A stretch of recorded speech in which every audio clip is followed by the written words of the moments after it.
everyone, I hope you're all doing well. In today's video, I'm going to read, I think, 8 more stories from the Creepy Encounters subreddit. But really quickly before I start, I just wanted to say that I'm going to record a trigger words video soon. So if there's any specific words that you want included in the video, you can either comment them below or in the description. There should be a Google form where you can anonymously submit the trigger words if you don't want to do it in the comments. There's also going to be 2 other Google forms. One is for video requests and just suggestions, and that's also anonymous. And then the third one is one for questions, just random comments or feedback or whatever, that you can do anonymously also. But yeah, I just know that sometimes people don't want to comment on videos, so then you miss out on requesting things. So I've done that. That's the only thing I could think of, just an anonymous Google form. But yeah, they'll always be in the description of any video going forward. So if you want to use them, they're there. With that said, I'll now get onto the Creepy Encounters stories. So the first one is called Watching and Waiting. This happened when I was in high school. I went to a private Catholic school in the 2010s Midwest. My friends and I were experiencing a very rare and very coveted half day in which we were let out of school around noon. We decided to hang out at one of my friend's grandma's house because it was close to the school. The 4 of us drive over to grandma's in my friend's 2001 Honda Fit. Just as at the scene, we are 4 young high school girls in Catholic girl uniforms complete with plaid skirts and tall socks. At grandma's, we grab a snack and then decide to walk down to the park. The park is in the middle of a bunch of the home's backyards, like all shared but no road to get to it. We walk down the hill in grandma's backyard and start running to the empty park. I remember we were either racing or just running because we were excited, but we were definitely running up to the park. Like I said, it was completely empty, so we felt free to mess around on the jungle gym and swings and stuff. As I'm talking with my one friend, probably about one of her mini crushes, I notice for the first time the tall and thin bush directly next to the swing set. At this time we are no more than 4 to 6 feet from the bush. Shadow back to it while I was looking at her talking. I see through the leaves that there is an entire man standing in the bush. I tried to alert the others without saying it outright, because we were so close to him I was scared to provoke him. The others caught on and we all sprinted straight back up the hill to grandma's house. The man never said a word, even when it was obvious I was telling the other girls about him. He was wearing all black and never left the bush, even when we watched from grandma's window for the next few hours. When we initially ran up to the park, he must have already been hiding. I can't even begin to think what he was doing there or what his plan was, but I'm very thankful I wasn't alone that day. That is so weird. Why is he just in a bush for hours? They definitely should have called the police though, because that is messed up.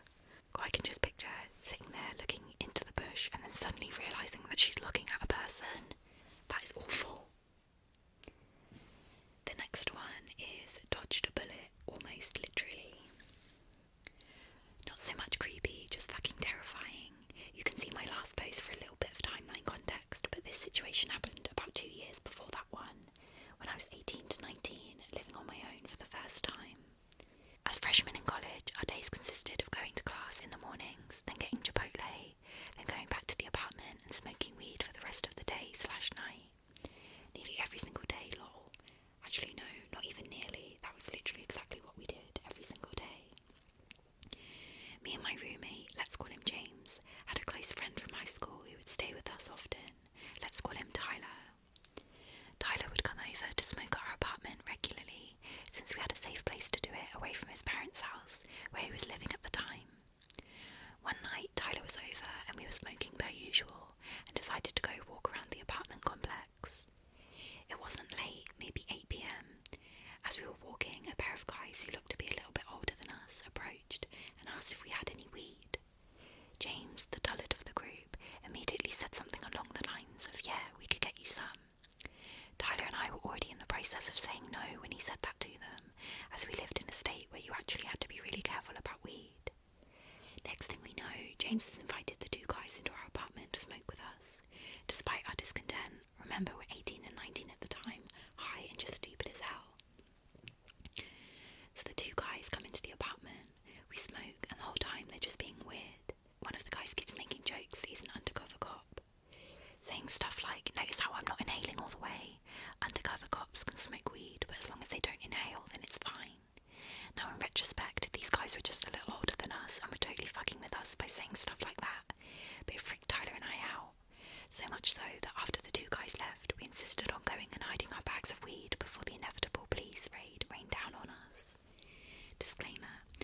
we were stupid for actually thinking that they were cops, but we didn't know any better at the time. We were paranoid, and all we could think about was the possibility of getting a misdemeanor weed conviction, which carried a $1,000 fine and 1 year probation. Well, those two guys do not end up being the creepy part of the encounter. Tyler and I, in a state of weed-induced paranoia, decide to go hide our backpack full of weed in the woods outside of the apartment complex until we could confirm that our apartment would not be raided. By this point, it's probably about 1:30 a.m. So we set off on our journey into the woods, hide the weed and identify a few landmarks to ensure that we can find it again, because God forbid we lose that ounce of weed. We feel a lot better after hiding the evidence and set back towards the apartment. We re-enter the complex and are walking along jovially towards my unit. As we're rounding the corner to my building, I hear the sound of the pant legs of athletic pants sweeping together as if somebody is running, no sprinting, up behind us. Before we can even turn around, we hear a deep voice yell from behind, "Get on the ground." I turn around long enough to see a masked man pointing a pistol right at us. We both immediately hit the deck as he screams at us to give him all of our money. Needless to say, we were 18 years old and weren't exactly carrying large amounts of cash on us. We'd emptied our pockets, but all we had were our cell phones and empty wallets. He became increasingly angry and told us to get up and face away from him. Now, this was obviously already a scary situation, but this is when it got extremely terrifying for both of us. Just a couple of days before that, 2 teens had been brutally murdered in our area in the same fashion, forced to face away from their killer and ultimately shot execution style in cold blood, and they hadn't caught the guy yet. It was all either of us could think about in that moment, as it was a highly publicised crime that everyone in our area had heard about. I know I'm totally outing my general location right now, but I know people are going to want to know what case I'm referring to. Plus, neither of us live in that area or even that state anymore, so look up Jeffrey Hazelwood murders online for more context. Happy ending. The guy proceeds to instruct us to walk. He walks behind us all the way to the exit of the apartment complex, and as we exited, we heard the sound of running again, this time away from us. We slowly turn around and realise that he's gone, but we were still so freaked out that we kept walking and called a friend to come pick us up from a nearby Waffle House. To this day, I'm so glad that only psychological rather than physical harm was dealt to us on that night. Oh, and by the way, we went back to the woods first thing the next morning and picked up the backpack in order to continue our era of stoner degeneracy. Jesus Christ, that is awful. The worst thing about that is that he wasn't caught, so he could have gone on to do this to other people, and they might not have been so lucky, if lucky's even the right word. Also, that is so terrifying that obviously the killer was on the loose at the time. Like, that could have so easily been him. I assume it wasn't, because he would have said, but I can understand why they were so terrified. I mean, even the situation in itself is terrifying, but add that on top of it, I would have been hysterically crying. Right, the next one is large scary man alone in the woods at night. This happened around 10 years ago, give or take about a year. My friend Craig and I made plans to go hang out with our friend Jeremy and his new girlfriend. Neither of us had to work the next day, so we grabbed some beers and made our way to Jeremy's mum's apartment complex, where Jer was temporarily staying. When we got there, we went out into the woods behind the apartment complex to drink. This wasn't just a little patch of trees, but a good-sized patch of forest. For context, this was in New York State. It was a nice fall day, late afternoon, and the sun was still out. We finished the beers and decided to go get more. So we go to the store and get some more beer, head back to the apartments and enter the woods. This was autumn and the light outside was right at the stage where it starts to very quickly fade. We underestimated how dark it would be once we were in the woods and how fast the light was fading away. We planned on making a fire but didn't really count on it being so dark when we got back. So we're walking into this sort of clearing area from where we can choose to head off in a few different directions. We're having a good time, laughing, talking, but something not too far in the distance catches my eye. It's too dark to tell, but I swear I can see a very large figure. No, that's too big. It's probably a tree or just your eyes fucking with you. So as Jeremy is gabbing in the background, I ask Craig as an aside if he can see something standing up ahead, and he's like, "Nah, where? Oh wait, there. Oh shit." We were still walking and it was becoming clear I wasn't seeing things. There was a very large person standing in the forest up ahead, apparently facing us. So I tried to get Jeremy's attention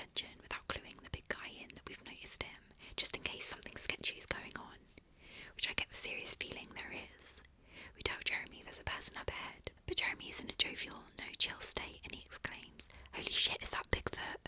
We humour him and laugh, but it's clear to Craig and I that this is actually creepy and probably not a safe situation, and it's clear that Jeremy is not understanding that. It's hard to communicate the pacing of our approach onto the guy, but essentially we had gotten too close not to acknowledge him, partially because it took us a moment to get Jeremy's attention, and partially because we weren't trying to just turn around and run like we were scared. There were 4 of us and 1 of him after all. But this was a big guy, not supernaturally big or anything, and not like he was jacked or anything like that. Just a naturally gigantic dude, very tall and heavy without being particularly fat. And he was just standing there in the middle of the forest, in the dark, alone. So as we approach this guy and just sort of say hello, Jeremy, the absolute fool that he was, gets way too close into this guy's personal space as he enthusiastically tells him about how scary he looks standing in the woods alone. "We thought you were an alien or something, bro. I thought you were gonna jump and blah." Jeremy mimes an extra set of teeth coming out of his mouth like a xenomorph from the Alien vs Predator movies, all up in this guy's face. To be clear, Jeremy is not trying to be intimidating or a jerk in any way. He's trying to be friendly and joking around with this guy, but he's literally leaning into this dude and practically sticking his hands in his face with his impression of an alien. Did I mention Jeremy was kind of a moron? Jeremy was kind of a moron. Love you, Jeremy, you were kind of a moron. And Jeremy's poor girlfriend, who was a few years younger than us and very shy, was clearly terrified, to which Jer was also oblivious. So Craig and I are both standing here, kind of trying to brainstorm a way out of this situation. Jeremy is clearly too tense to get it. If we say that we have to go, he'd be like, "What? We just got here. Aren't we having a fire?" And we were trying to seem confident and in control of the situation. Big guy says, "Oh, you guys are drinking? I got some drinks too." And he walks over to the tree line, where he has a bag laying beside a tree. He reaches in the bag, and while he grabs a beer with one hand, he sort of sneakily pulls something else out with his other hand and places it into his hoodie pocket. I'm convinced it was a knife or a gun, probably a knife in all honesty. He then reapproaches us and cracks open his beer. I glance around casually and then I notice something else. Somebody else is out here. There's someone moving along the tree line to our left, a relatively good distance away, but somebody else is here and they're circling around as if to come up behind us. Fuck this, I need to leave now. So I go, "Well, I got work in the morning and Craig's driving me home, so we gotta get out of here." Jeremy, in his infinite wisdom, responds, "What? You said you didn't have to work tomorrow?" I facepalm so hard on the inside. "No, Jeremy, you must have misheard me. I said I do have to work tomorrow." And Jeremy, proving there's no end to his wisdom, says, "Alright guys, well it was nice hanging with you. Get home safe." He wasn't leaving the woods with us. Craig and I started walking away, and I told him about the other person circling to get behind us, and that we needed to move. We started trying to brainstorm a way to get Jeremy and his girlfriend out of there, and decide to call him and tell him that his mum was out in the parking lot looking for him. Jeremy is terrified of his mum. Craig explains to me, and this should work. Because we clearly couldn't just call him and tell him the situation was not safe without him blurting out, "This guy isn't sketchy, I feel totally safe." Jeremy was very mad at us for lying about his mum. I think his girlfriend appreciated it though. I'm not sure what was going on there that night. I've talked to several people about it over the years, and there are a few different ideas. Did they know we were coming back? Were they waiting for us? Or did we stumble into something we weren't meant to? Almost everyone I tell about this says, "You guys just accidentally interrupted a drug deal." But something about that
fairly busy neighbourhood, so noises weren't uncommon to hear, but this knock was directly on my window, so someone wanted me to hear it.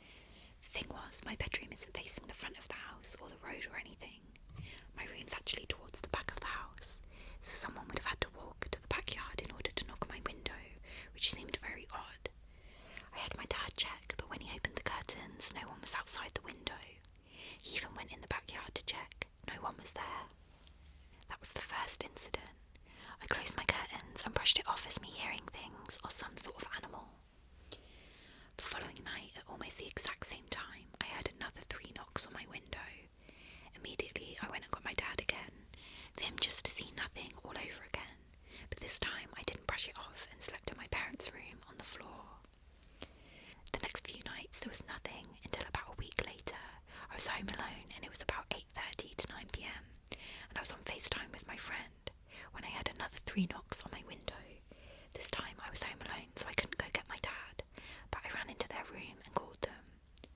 They told me to call the neighbours to check because they were out of town, so I did. The neighbours saw nothing. The night after that, it was about 1 a.m. I think, and I heard the knocking again. It wasn't 3 times though, it was more. It woke me up out of a dead sleep.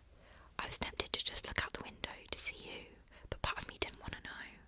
I went and got my parents, who didn't bother to check at this point because they didn't see anything the last few times. I kept hearing the knocking for the next few nights after, to the point where I ended up just sleeping on the couch. My parents decided to just let me move bedrooms, and so they moved my bedroom into what was the office and switched everything around, so I hopefully wouldn't hear any more things.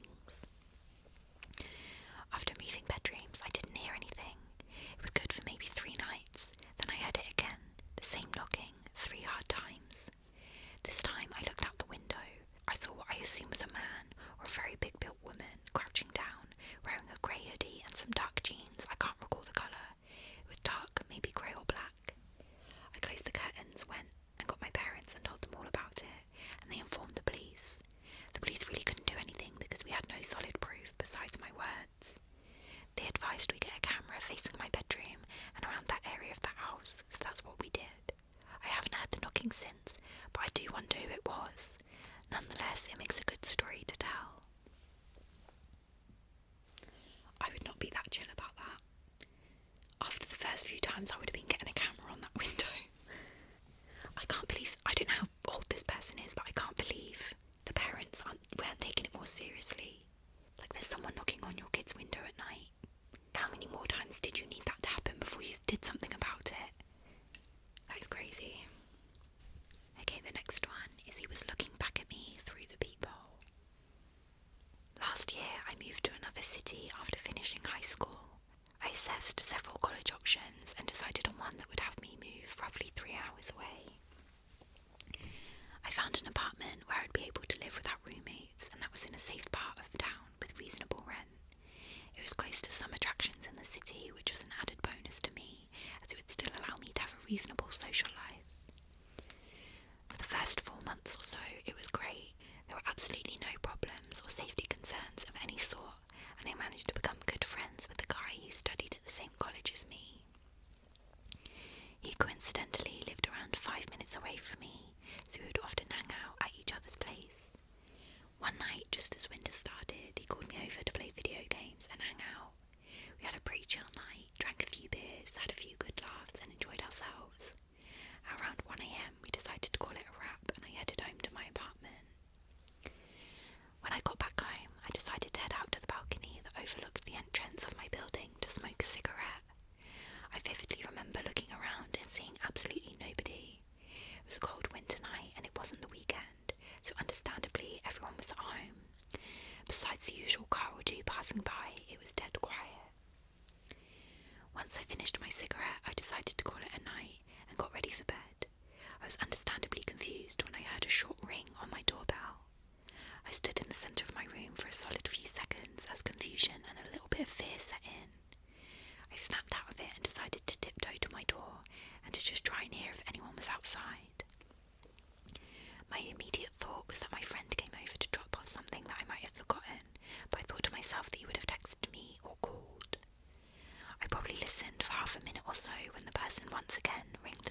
I know you're at the door." By this point, I was pretty much shivering in fear, but mustered up the courage to say, "I'm calling the cops, man." He laughed and said, "Sure thing, big guy." He proceeded to wipe away the door handle with his sleeve before walking off. I understandably called the police. When they came over, they informed me that I wasn't the only one. He'd been doing this for at least a month, and they suspected him of at least one home invasion where a father chased him out the house. I crashed at my friend's house for around a week or so after this, before going back into my apartment. It's been a year and I've never heard of any news about him. He could have been arrested by now, but as far as I know, he hasn't been. I find it more likely that he simply moved to a different area. I'm not sure if he had any violent intent or not, but either way, let's seriously not meet again. That is so creepy. The mental image of that is terrifying. Like looking out the peephole and there's someone looking back at you. No, that is awful. And again, like they're even more scary when the person gets away because you have no idea what they're doing, like where they are in life. Like, did they get caught? Have they done this to someone else? Have they realised that they're a fucking creep and stopped doing it? Like, you just don't get any closure. Okay, the next one is I met a future murderer when I was a child. Hello friends, so I came across some information about an old friend, which has left me, as the kids say nowadays, shooketh. I figured I'd make a post to sort through my thoughts and share a rather insane story.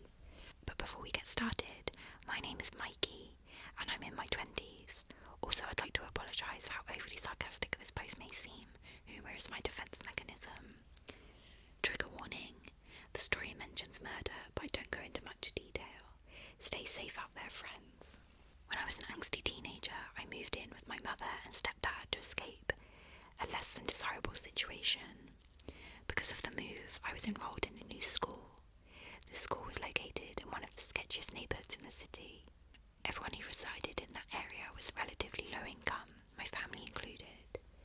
We had a rec centre near the school that was a hotspot for, let's call them, undesirables, which was primarily teenage boys wandering over from the nearby school to catcall the girls.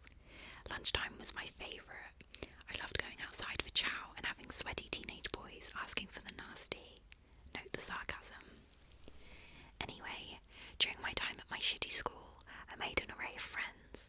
However, there was one person who became my best friend. Let's call her Blondie. She and I got along like, what's the negative connotation?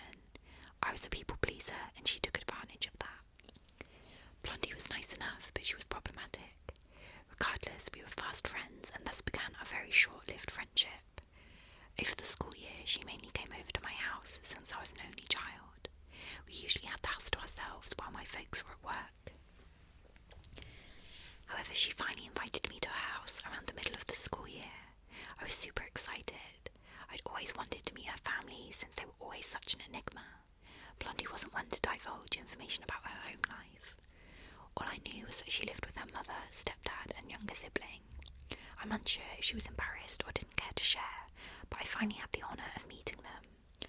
Honestly, her family was amazing. They were kind and treated me very well. Not to mention, her stepdad was a phenomenal cook, the best spaghetti and meatballs I've ever had. After that, I started going to her house more and more, and you know what? I really enjoyed it. Fast forward to a month or two before the end of the school year, and it's Blondie's birthday. Her family was throwing a little get-together at their house, and I was invited.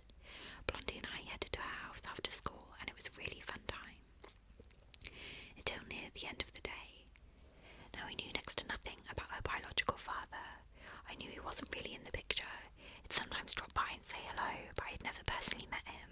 That was until he had made a surprise visit to give Blondie a present. When I tell you there was a shift in the atmosphere, I kid you not. I could immediately feel it, and I was the dumb kid. We were inside the living room, eating some cake, and there was a knock at the front door. Blondie's mum answered, and her face, which once had a nice smile, turned into a scowl. If looks could kill, the dude would be dead. She moved aside, and this man walked in. I'll never forget how everyone in the room got tense except for Blondie, who excitedly greeted her dad. At the time, he seemed like a normalish dude, maybe a tad bit on the creepier side, but who am I to judge? Blondie introduced me to her father, and we shared some pleasantries. At one point, I was invited to get some ice cream with them the following day, which I accepted. I mean, I was getting free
while she was telling me all the details.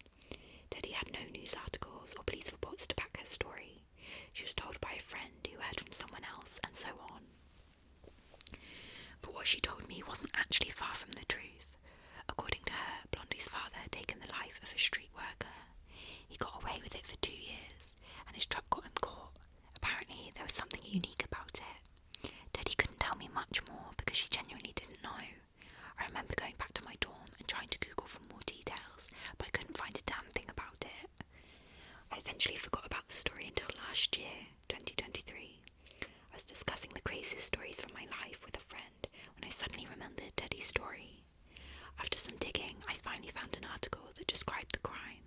I clicked on it, and when I saw the picture of the man, well, words can't describe what I felt.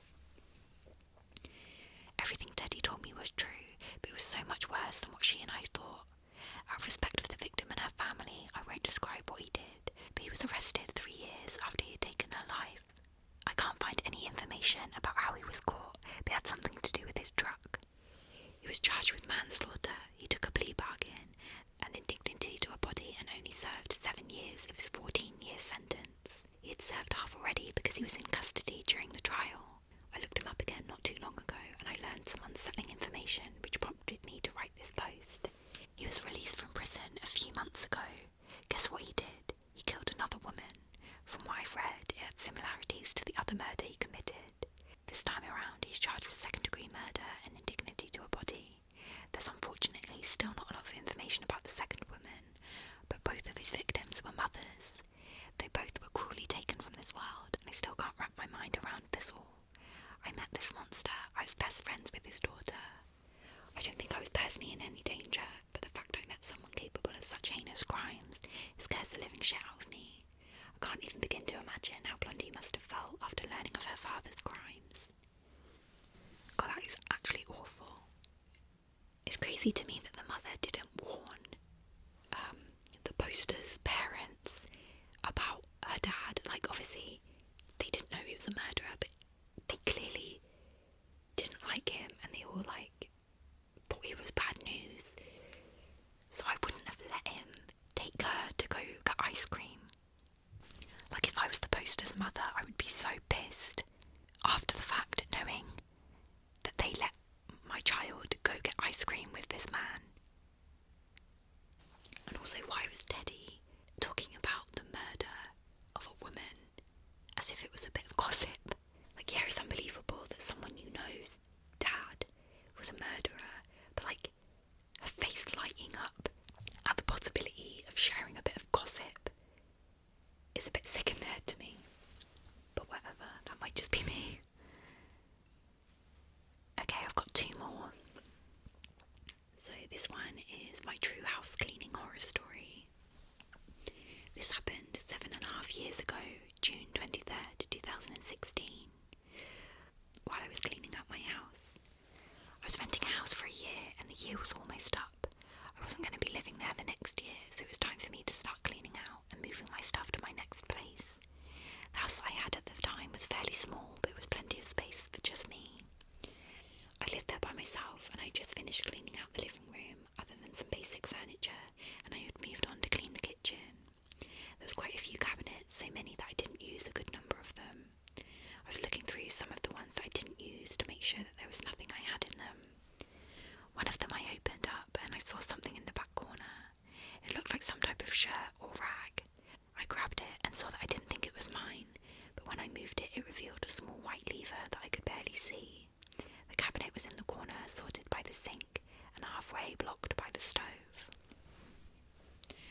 best friends, so I get up and check the peephole. Staring right back at me through the peephole is an eyeball pressed against it. Again, this is also something that one of our friends might do just to be funny. I chuckled and opened the door, surprised to see a guy in his mid-20s that I didn't recognise. It was strange, to say the least. It was very hyper and immediately launched into a door-to-door salesman type pitch. I can't remember exactly what he was even selling, but it was something about the local university, which I also attended at the time. The whole time he was talking, he kept looking past me into the apartment. He was fidgeting and even standing on his tiptoes to see inside. Still, I just thought the guy was weird and nervous and might not have been all there. I politely declined to buy anything from him, but he wouldn't take no for an answer. I finally had to be pretty stern in telling him that I wasn't interested. He finally accepted defeat, and as I was closing the door, he put his hand out and stopped the door from closing. Before I can be like, what the fuck, dude, he smiles at me and says, I like Mario Kart on the Nintendo 64 too. Now, me and my roommate had been staying up late into the night playing Mario Kart 64 in my bedroom for the past several days before that, but there was nothing that you could see from the apartment entrance that had anything to do with Mario Kart. I was taken aback and trying to add things up in my head, and confusingly asked, how do you know I play Mario Kart? He then got super nervous and said, oh, I just thought that someone with a couch like that would be into Mario Kart on the Nintendo 64, because you know, it's like a retro game, and that's a retro couch. What the hell is that explanation, lol? Then he was like, okay, bye, and literally scurried away. I shut the door and locked it. I started trying to put the pieces together on how he could have known that, because obviously it wasn't because of my grandma's old couch. Remember, it's a first floor apartment that backed up to the woods. My roommate got home shortly after that, and I immediately told him about the encounter. He was freaked out too, and so we started investigating. At first, it seemed as if there was no way to even see inside my bedroom. My blinds were always down. We went outside and tested it and found that the only way to see inside would have been if you had your face right up against the window. And even then, you kind of had to crouch and close one eye just to get a glimpse of the inside. A couple more creepy details. My window was over a balcony, and the Nintendo 64 console itself was stored inside of the TV stand and was not visible. You'd only be able to see it while we were actively playing, which we never did until we were a little stoned and it was like 2 a.m. So basically, this fucking creep had been jumping the railing to our balcony, pressing his face against my window and watching us play Mario Kart in the middle of the night. Never saw the guy again, but needless to say, I was pretty paranoid for a while after that. I constantly checked my windows and woke up in the middle of the night, paranoid that he was standing just a couple of feet away, watching me sleep. Just a very unsettling encounter. I'm glad that nothing more ever came of it, and I never saw him again, but I've always wondered what his motives were. That's so fucking creepy. I don't understand why he would say, I also like playing Mario Kart 2, if he wasn't trying to make it known that he was watching. Like, was he trying to creep him out by saying that? I would just have to move if something like that happened. Or I just always have my blinds completely closed. It's one of those things where it's obviously scary in the moment, but then you sit there and think, like, how many times was he sat there playing Mario Kart and there was a guy watching him through the window and he had no idea? That is far too scary. I would not be able to